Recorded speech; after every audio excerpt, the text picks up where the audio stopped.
All right, we begin this segment in London with Juliana on board to bring us up to speed with developments there. Good morning, Juliana. Good morning, Chimaze. Now, the government has unveiled a package of financial measures to shore up the economy against the coronavirus impact. What is contained in this package?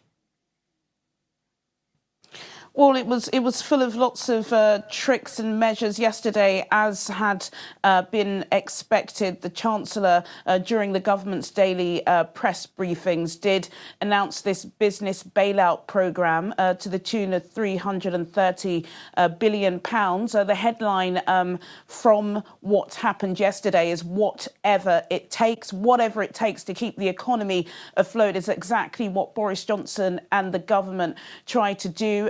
£330 billion is an unprecedented figure. They certainly opened the purse strings, and it is equivalent to 15% of British GDP. Of course, last week, £30 billion was put aside for the NHS and other measures, but we now know that the coronavirus spread, particularly in Western Europe, is increasing. So there's a lot of pressure for the government to do as much as they can. I'll have to read them out because they're pretty lengthy. The business rates holiday to all businesses in the entertainment sector. So business rates is a huge issue in the United Kingdom, and it's one of the reasons why a lot of high street fashion retailers are getting out of business. For some people, business rates are more expensive than their rent, so there will be a holiday for businesses in the UK for up to 6 months. There will also be funding grants for up to £25,000 for small businesses, and this is a grant, so this is not a loan.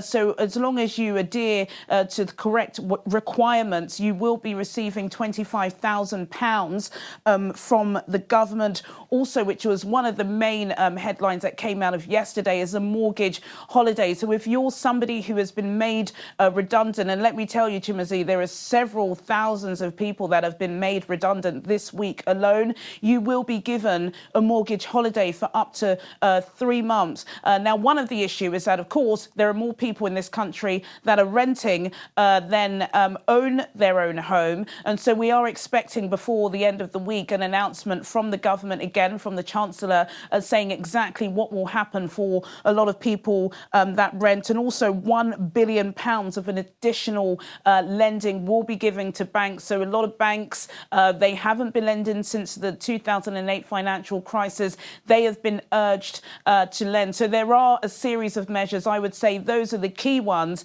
But of course, you know, for people that are losing their income now, yesterday, this isn't enough. But again, whatever it takes, that dominates some of the headlines on front of the national newspapers in the UK today, because that's exactly what Boris Johnson and the government intend to do.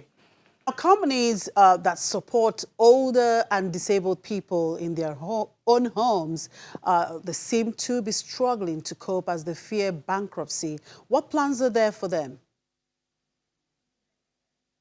Well, to be honest with you, Chimazi, their plans go exactly under what I've just spelled out. You know, if you're a business, particularly for small businesses, I think the issue really is with smaller businesses that employ less people and rely on cash.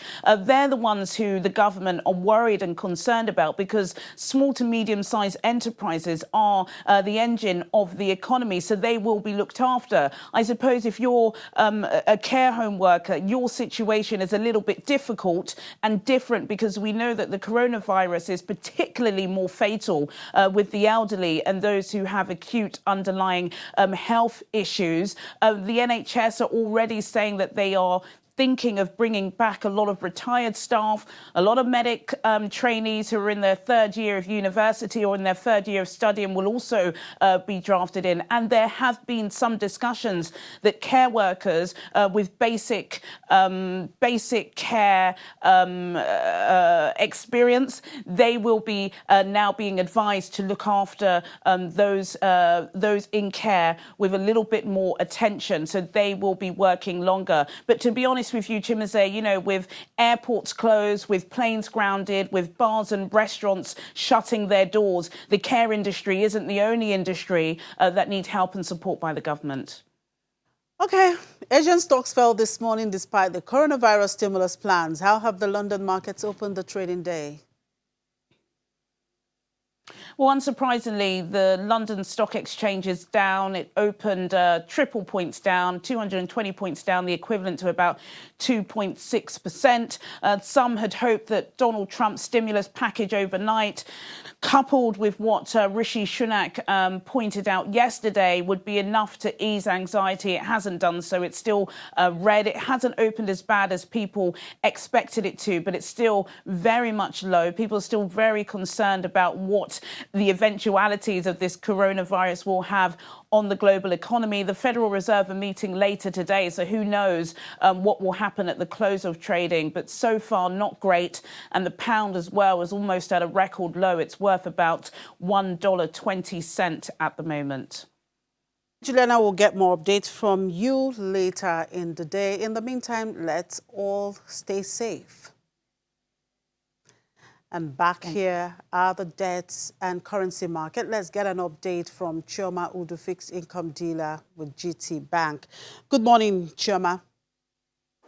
Good morning. Thank you for having me. So how have the markets continued to trade the coronavirus scare? Well, activity still remains in the market. Basically, on the short end of the curve, we've seen yesterday we came in with a lot of buying because of the expected liquidity we're going to see in the system in the near term. Tomorrow we have a T-bills maturity and OMO maturity of about 300 billion coming to the system. Coupled with the fact that we've seen coupon payments come into the system, we've seen activities which is quite bullish, where we've seen liquidity play from investors and players in the market. So basically, we've seen sustained activity in the market. It's been a bullish bias since the beginning of the week. Let me take you to the currency market. What is the state of the Naira at the moment? Well, rates are currently at about 367 levels. We've not seen a lot of liquidity in the I and E window. However, the central bank continues to intervene in the market. They continue to offer funds through the wholesale, SMS, and then the various intervention windows which they have. But we hope that in the near time that liquidity will start slowly creeping to the FX market. Traders, how sustainable do you think this intervention would last?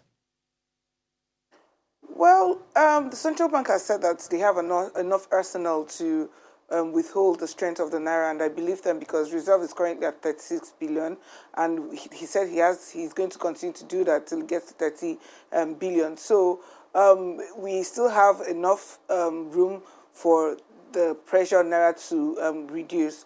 Well, we watch the central bank on what they're going to do at the next MPC, which is going to hold next week. So there's still hope in the fixed FX market. All right, let's keep the hope flying. Thank you, Chioma, for your time. And let's cross over now to the Nigerian Stock Exchange. Temple, of course, is there to tell us how the market has kick-started today. Temple, good morning again. Well, there has been some kind of a slow in earnings releases by companies, but Seplat is yet to release its own. What are the expectations?